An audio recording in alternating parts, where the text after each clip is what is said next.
Ju përshëndet zonja dhe zotrin, juftoj të na ndiqni. Do të flasim për sulmet e supozuara iraniane. Ka patur një jehon mediatike ditët e fundit, orët e fundit intensive në Shqipëri, referuar asaj çfarë është publikuar pra lajmi bërë me dije nga 2 agjenci mediatike të Gardës Revolucionare të Iranit, pra edhe Shqipëria, sipas raportimeve që bëjnë këto 2 media, agjenci mediatike të Gardës Revolucionare të Iranit, pra edhe Shqipëria duket se është në listën e sulmeve iraniane në Europë. Si duhet analizuar situata, riskjet pra rreziqet nga institucionet, më lejoni të prezantoj të ftuarin e sotëm në lidhje direkte është Fatjon Softa, ekspert. Përshëndetje Softa dhe faleminderit që jeni me ne. Përshëndetje dhe faleminderit juve. Unë ju ndoqa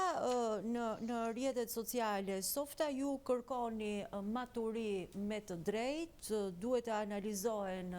riskjet nga institucionet, thoni juve, natyrisht patjetër që këtë presin edhe qytetarët, nuk është një lajm që nuk krijon një impakt, po qoftë edhe panik tek publiku kur e dëgjojnë. Kemi dëgjuar pak më parë të preket pak tangent edhe nga kryeministri gjatë mbledhjes së grupit parlamentar që bëri orët e para të mëngjesit, po jo duke fokusuar vëmendjen tek pritshmëritë e publikut si do të menaxhohet kjo situatë, por duke paralajmëruar për rritje të mëtejshme të çmimeve, ndërkohë që një diskurs të tillë, me thënë të vërtetën, nuk e kemi dëgjuar ende nga asnjë lider tjetër europian, qoftë edhe nga ata me risk nga sulmet iraniane. Ta nisim nga ajo çfarë na intereson më së tepërmi, parë nga këndvështrimi juaj si ekspert, si duhen analizuar situata të tilla, cilat janë institucionet përgjegjëse? Së pari, falenderoj shumë për këtë pyetje dhe për këtë temë, sepse ashtu si dhe ju, ne të gjithë bashkë e përjetojmë jo fort këndshëm, aq më tepër në një vend të vogël ku problematikat duke filluar nga ana ekonomike, korrupsioni, krimi dhe të tjera probleme, sigurisht që edhe lufta duhet, duke shtuar këtë lloj presioni psikologjik dhe në shtresa sociale. Me të drejtë qytetarët janë të shqetësuar dhe duan të dinë çfarë dhe si, a mundemi ne të prekemi, a mundemi ne të jemi në rrezën e goditjes tyre, a mund të jemi ne që mund të përfshihemi në konflikt, me qenë se konflikti në Iran ka filluar të rrisë dhe të kryejë ato që thotë Erdogan rrethi i zjarrit, pra vendet përreth, të sulmuara nga Irani, të cilët me të drejtë mund të kërkojnë përfshihen në luftë për faktin se janë sulmuar dhe ligji i luftës mund të shpallet nga parlamentet e tyre dhe ata mund të jenë në luftë në Iranin, gjë që mund të rrisë dhe të krijojë një koalicion anti-Iran pro Shtetet Bashkuara të Amerikës dhe i Izraelit, gjë që do të krijonte ndoshta blloqe të rrezikshme pastaj, duke kërkuar që duke mos shpresuar që të rrisë dimensionin dhe agresivitetin e kësaj lufte. Sigurisht Shqipëria nuk mund të jetë e përjashtuar. Më vjen keq që e lidhin me opozitën iraniane, po kjo ka dhe disa faktorë që i shtyn disa për ta lidhur, prezenca e tyre në territorin shqiptar, organizata MEK, por ndoshta kjo organizat nuk ka të njëjtën vëmendje nga ndërkombëtarët kryesisht nga Shtetet Bashkuara të Amerikës, sa ka qenë në vitet e para. Fillimisht ka qenë një organizatë e klasifikuar terroriste, pastaj u kthye në një organizatë partnere, që her pas here edhe seminare apo aktivitete me pjesëmarrje të eurodeputetëve kanë kërkuar të ishin dhe të bëheshin në Mans. E fundit është anulluar për shkak të informacioneve që mund të sulmoheshin nga grupet ekstremisteve kryesisht të Iranit. Shqipëria ka qenë klasifikuar disa herë edhe nga grupet e Al-Qaedës në hartën e sulmeve të tyre për shkak të pozicionit të saj strategjik, për shkak të aleancës me Shtetet Bashkuara të Amerikës, për shkak të qëndruarit në vijën e parë të gjeopolitikave kryesisht e radhitur pranë Shtetet Bashkuara të Amerikës, po edhe për shkak të kësaj që themi prezencë të strehuarit të personave të cilët kanë qenë në rrezën dhe në objektivin e tyre. Por kjo gjendje e sotme nuk mund të jetë e tillë, pra unë e quaj zero mundësinë e sulmeve në rrëmjet të raketave, sepse raketat e tyre balistike, distanca e madhe nga Irani deri në Durrës, pa e quajmë, aty ku mund të jetë fokusi i tyre, është distancë e largët balistike, rreth 2800 deri në 3100, varet nga vendi ku ata mund të jenë të pretenduar që mund të nisin, por nuk i ka këto kapacitete. Dhe këto raketa, të cilët janë po më falni se mos e ndërprerë. Jo, s'ka problem. Jo vetëm në Durrës, vjen zëri disa sekonda me vonesë në lidhjen së bashku online. Jo vetëm në Durrës, ju natyrisht përmendni Durrësin, sepse aty janë të stacionuar kampi i iranianëve në Mans, por referuar agjencisë mediatike lidhur me Gardën Revolucionare Islamike Iraniane, në destinacionet e sulmit iranian, duket se nuk janë vetëm kampi i iranianëve të Mek, por godina e kryeministrisë, Ministria e Punëve të Jashtme, parlamenti jo thonë, sepse shumë pranë tij ndodhet xhamia më e madhe në vend. Shiko, është një luftë hibride. Dhe e tillë paraprin për të krijuar pikërisht një lloj paniku dhe një lloj po e quajmë situate të papërshtatshme, e cila duhet të ndikojë në vend. Ne kemi parë që po nga ky shtet i sulmuar edhe nërmjet të hakrave, pra nërmjet sulmit kibernetik, pasojë që patëm në infrastrukturën digjitale, dhe tashmë jemi në një sulm hibrid, ku sigurisht dhe këto janë format presioni që krijojnë një lloj çoroditje në stabilitetin e brendshëm politik dhe në stabilitetin e brendshëm ekonomik. Sepse kjo ndikon shumë tek turizmi.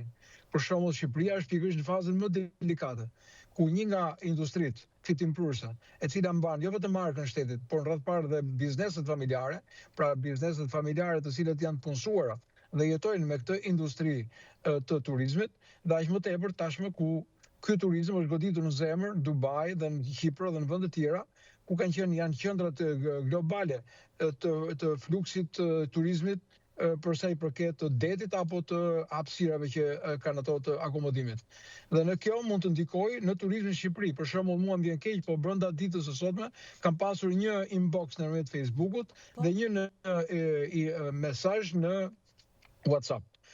Miq dhe klient të cilët më shkruajnë që si është gjendja, si është raporti me Iranin, duke i sqaruar me aq durim sa që themi që nuk është kështu, nuk është kjo situatë. Situata nuk mund të jetë brenda rrezës dhe të krijojë problematika. Shqipëria sot duhet mendojë për të ripërsëritur vitin që shkoi, për të marrë me rrugët, me infrastrukturën, me planet e masave të pushtetit lokal, dhe kjo duhet këshilluar, dhe duhet fillojë sa më parë të mundur për të pritur dhe për të përgatitur turizmin detar, sikurse edhe turizmin malor. Dhe këto janë shumë të rëndësishme në një situatë tepër të vështirë globale, ku bursat dhe çmimet e naftës të gazit do të jenë në kuotat e tyre më të ngritura. Sepse po them është konflikti më i madh në të gjithë dekadat që kanë ndodhur në këtë botë. Sepse lidhet mbi gjitha, përveç luftës përplasjeve ushtarake, është edhe lufta ekonomike, e cila ne e pam nga Covidi se sa pasoja pati në ekonominë botërore, sa pasoja ka lufta në Ukrainë dhe sa e paguajmë me faturave të ngritura në qiell për energjinë, për gazin, për gjithë vendet e Bashkimit Evropian. Shqetësim ka Italia, vendi fqinj, sepse është e lidhur drejt për drejt Italia, po dhe shumë vende të Bashkimit Evropian drejt për drejt me furnizimet me gaz dhe furnizimet me petrolin, të cilët të çmimet të paktën në Angli dhe në disa vende të tjera shkuan 50% ngritje. Gjë që do të jetë një ngritje e mëtejshme, dhe kjo do të jetë alarm i parë dhe sa ne mund të jemi të përgatitur për të ndihmuar ekonominë shqiptare, ekonomitë e bizneseve, kryesisht ato familjare, për të përballuar një krizë të mundshme të pritshme në vend. Sigurisht që nuk mund të përjashtojmë edhe në një konflikt të mundshëm, po duke përjashtuar mundësinë e goditjes në vetë raketave, sepse nuk i ka Irani, ka rrezet të mesme dhe rrezet shkurtra, që janë nga 1000 deri në 2000 kilometra. Ato që janë me rrezet të gjatë, që quhen interkontinentale, i kanë kryesisht Rusia, që e ka deri në 18000 kilometra. Pastaj vijnë në vende të tjera, Shtetet e Bashkuara të Amerikës, i ka Kina, i ka Korea e Veriut, pra disa vende të cilët i dominojnë këto raketa me rrezet gjatë veprimi interkontinentale. Irani nuk i ka aq më tepër një situatë të çoroditur, ku hapja e frontit, duke goditur vendet përreth, krijon një situatë dhe në një çroditje kur ka humbur jo pak udhëheqës, personat kryesorë dhe nuk e dim kush e drejton më Iranin tashmë në këtë situatë. Aq më tepër që pritet një sulm akoma dhe më i furishëm i Shtetit Bashkuar i paralajmëruar nga Donald Trump, që thotë nuk e keni parë akoma çfarë mund të ketë pasoja ndaj sulmeve të tjera të mëvonshme nga Shtetet Bashkuara të Amerikës. Sigurisht dhe forma e pasqyrimit ndërmjet rrjeteve sociale të njohura tashmë për vende të tilla si Irani, Iraku, Afganistani, që paraqisin ato video të shkurtra për të krijuar panik tek faktorë të ndryshëm ndërkombëtar lidhur me një fuqi të presupozuar e cila është në hije dhe ende nuk kemi parë ndoshta atë çfarë ata mund të paraqisin. Po kjo është gjendja e përgjithshme. Shqipëria duhet bëhet gati për çdo lloj situate, më shumë duhet i trembemi sulmeve kibernetike, sulmeve terroriste, të cilët janë mund të mundshme që ata mund të përdorin selulet e tyre të mundshme, të cilët mund të jenë në vende e Bashkimit Evropian, por nuk mund të përjashtohet Shqipëria si anëtare e NATO-s, por dhe si një nga vendet të cilët është shquar si në pozicionin e parë pro-amerikan. Po pra Softa, po sa i takon sulmeve kibernetike apo sulmeve të tjera terroriste brenda territorit, nuk kemi pritshmëri nga NATO-ja, edhe pse shohim që ende institucionet përgjegjëse nuk janë mobilizuar për t'i dhënë rëndësinë e dur. Ju me të drejtë thoni paniku çon në destabilizim psikologjik, por paniku të qytetarëve si po i përgjigjen institucionet përkatëse? Shko është koha që institucionet të flasin. Unë pres jo të mbledhet kryesia e Partisë Socialiste, po të mbledhet Këshilli Kombëtar, Presidenti i Republikës ta thras Këshillin e Sigurisë dhe të bëjë një analizë të situatës, sepse edhe situata e brendshme nuk është shumë pozitive. Fakti që ka ndryshime të kabinetit qeveritar, fakti që ka ndryshime të kupolis policisë, fakti që ka disa ndryshime dhe akt akuza, madje me mandat arresti për zëvendës kryeministën dhe disa funksione të tjera, është një situatë shumë delikate e brendshme, e cila patjetër kërkon daljen dhe rritjen e përgjegjësisë të institucione që fillojnë nga Presidenti i Republikës, si do të mbledhë Këshilli i Sigurisë,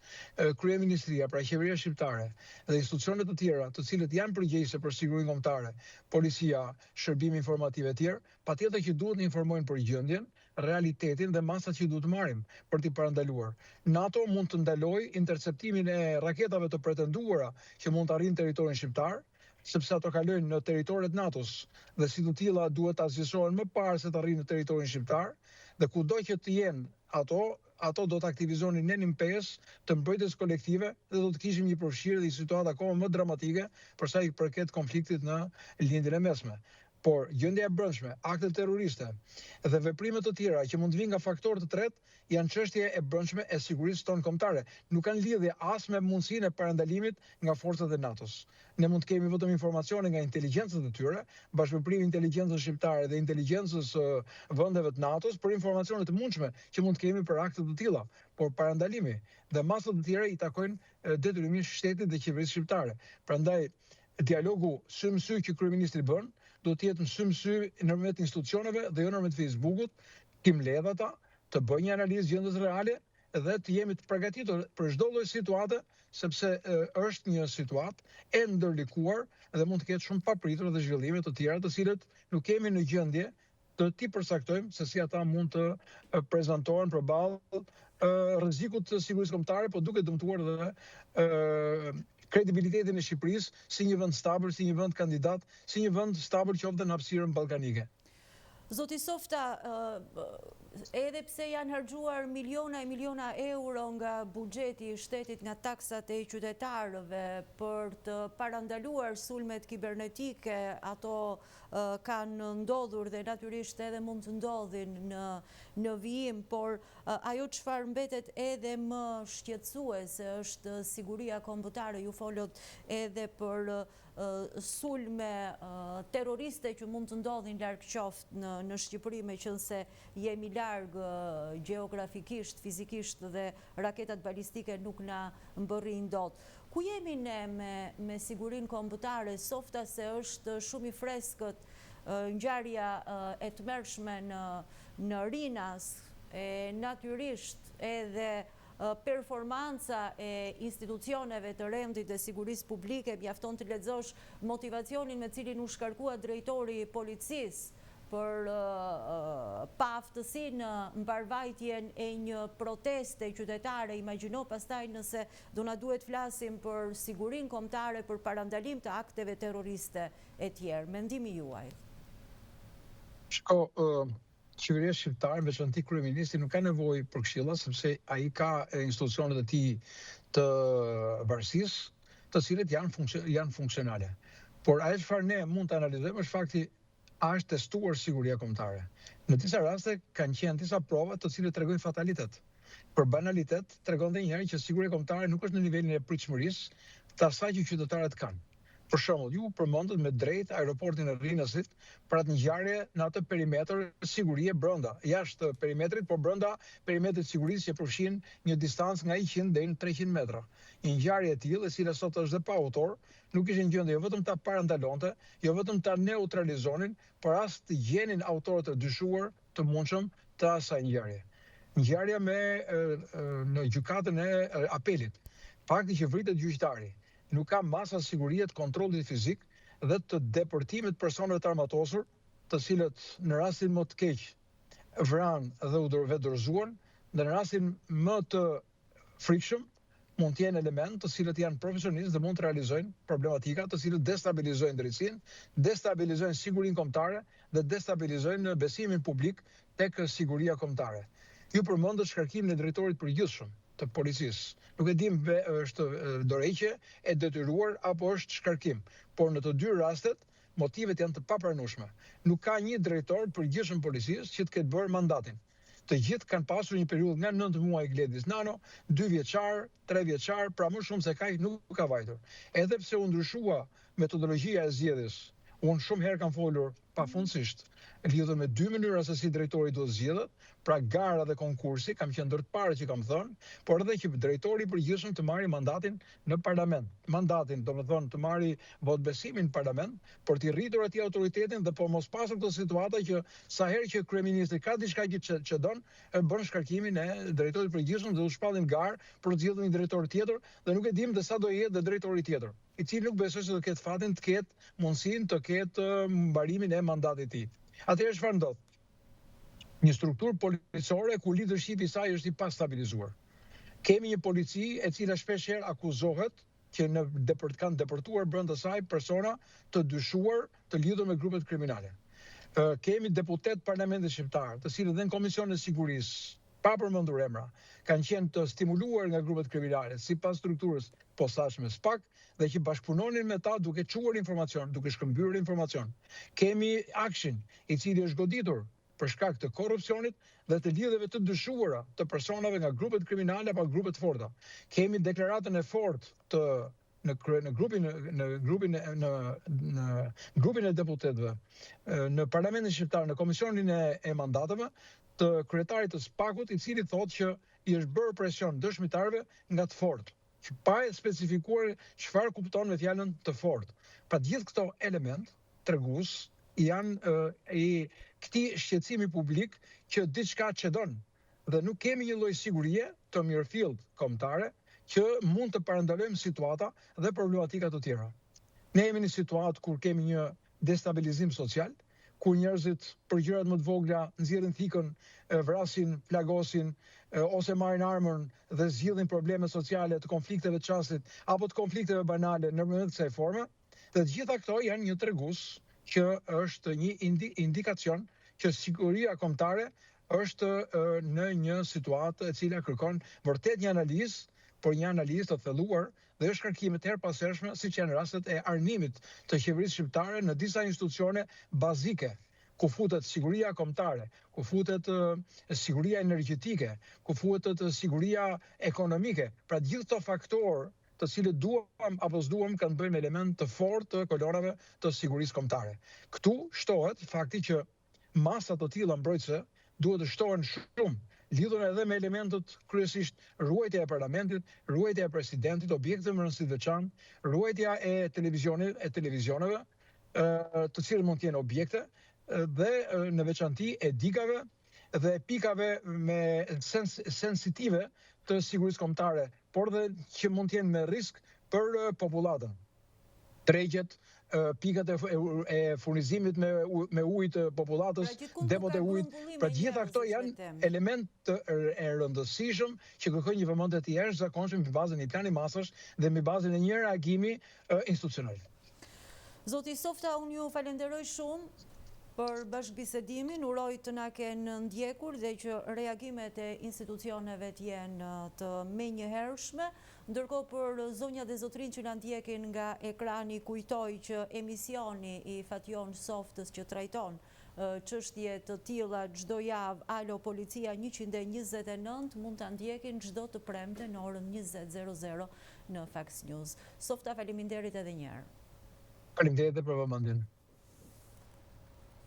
Falenderime edhe për ju, zonja dhe zotrin Andoqët.